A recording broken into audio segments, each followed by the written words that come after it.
Today we're going to be analyzing the movie titled Phineas and Ferb Across the Second Dimension. First of all, we're going to be introducing the characters here. Obviously, Phineas and Ferb are the main ones. Then there's their older sister, Candace. Then there's the family pet, Perry the Platypus, who is a secret agent. Now, this guy, Perry the Platypus, is always fighting the villain of the cartoon, whose name is Doofenshmirtz. He's a mad scientist who basically just makes machines for a living while trying to take over the tri-state area. And then there's obviously the second characters, we should say. There's Phineas and Ferb's friends, which are Isabella, Buford, and Baljeet. Now, the plot of the show is that Phineas and Ferb, every single day, along with their friends, during the summertime, build impossible things in their backyard, while their sister Candace is always trying to snitch on them with her mother. Now, while this happens, Perry is always fighting Doofenshmirtz, who's trying to take over the tri-state area. And that's basically the plot.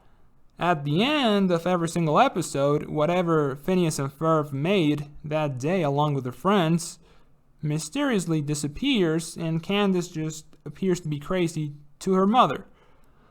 And that's basically the plot of every single episode.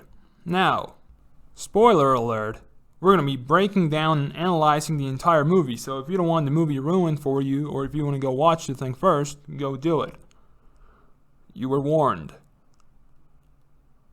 So the movie starts like every other episode, where Phineas and Ferb are building two giant catapults to play badminton with. At that same time, Perry's at its pet cave, and then he goes off in his jet car, and he collides with the boys while they're playing badminton with themselves. Now, the boys end up landing at Doofenshmirtz's penthouse. And then when they land, they damage one of the machines that he's building, which is a portal opener to another dimension, basically. Now, Phineas and Ferb help this guy, Doofenshmirtz, fix the machine. Now, after getting into the portal, when they find themselves in the parallel dimension, Phineas points out that Doofenshmirtz's famous there, which leads to them discovering that in this parallel dimension, Doofenshmirtz, the parallel Doofenshmirtz, the villain, has conquered the tri-state area, something that the original Doofenshmirtz is not even close to. So they find this guy, the alternate or parallel Doofenshmirtz, and this guy's a full-on villain. I mean, the original Doofenshmirtz pales in comparison to this guy. And he basically conquered the area by using a giant army of robots while establishing himself as the dictator. Does that sound familiar? Now, in this dimension, the parallel Doofenshmirtz turned Perry into a cyborg, which he calls Platyberg. Something like that, Platyberg. Then he orders Platyberg to attack Perry, but he doesn't respond. So then he orders Platyberg to attack Phineas and Ferb to force Perry to blow his cover. Now, after escaping, they start looking for their parallel selves. They start looking for the parallel Phineas and Ferb. And here's where things get really interesting, because they find out that the environment, the entire city, the tri-state area, lives under permanent martial law, with robots patrolling every single street all the time. The system runs their lives. They don't have any independency. They don't have any freedom. Independent thought was abolished, eradicated, basically. And then when they finally find the parallel Phineas and Ferb, it's all such a weird and dystopian time, because they find that every single one of the people that live in that place, they're all uniformed with a D in their shirt of Doofenshmirtz. Everyone's rocking the same haircut, and for some reason there's no sun, other than they're not allowed to go outside, but there's no sun. There's basically a mix of purplish, orangish, cloudy looking sky.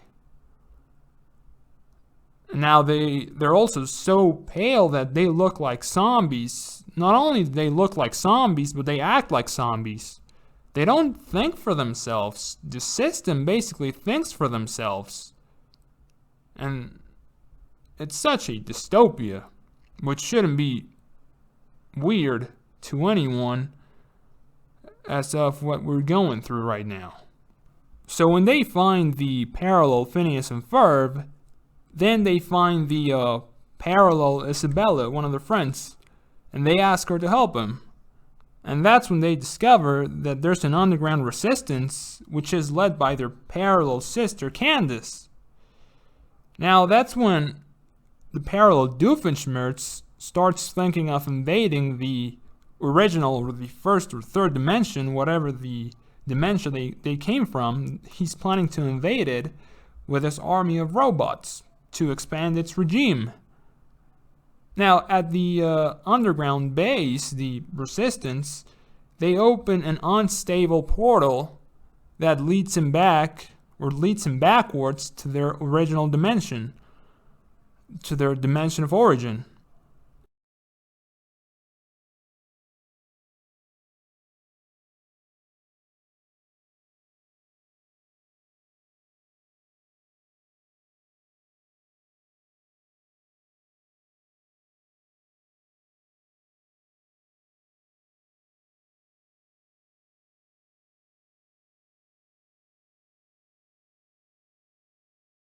And then Phineas and Ferb find out that Perry, their pet, the secret agent, had scanned every single one of their creations, and they're able to replicate him and fight back against the invasion. And then the story goes on, they start fighting, whatever.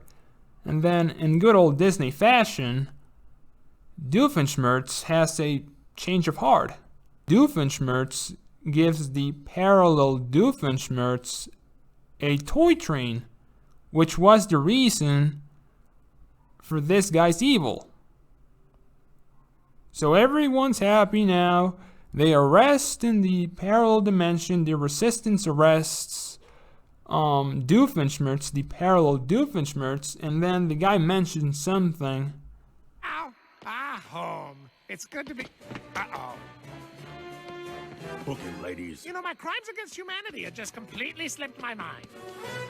Now, this movie came out in 2011, which aligns with Plandopolis, which also came out in 2011, which is a continuation of Lockstep. You can search that for yourself and find out what I'm talking about. But that's basically what this is. I mean, go watch Plandopolis and then you tell me, what do you think? May I please see your papers? Show me your papers or be destroyed.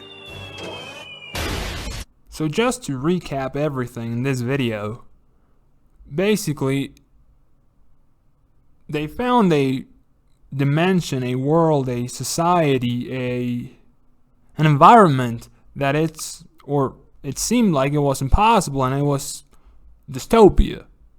A dystopia which isn't far from where we are. Thanks for watching.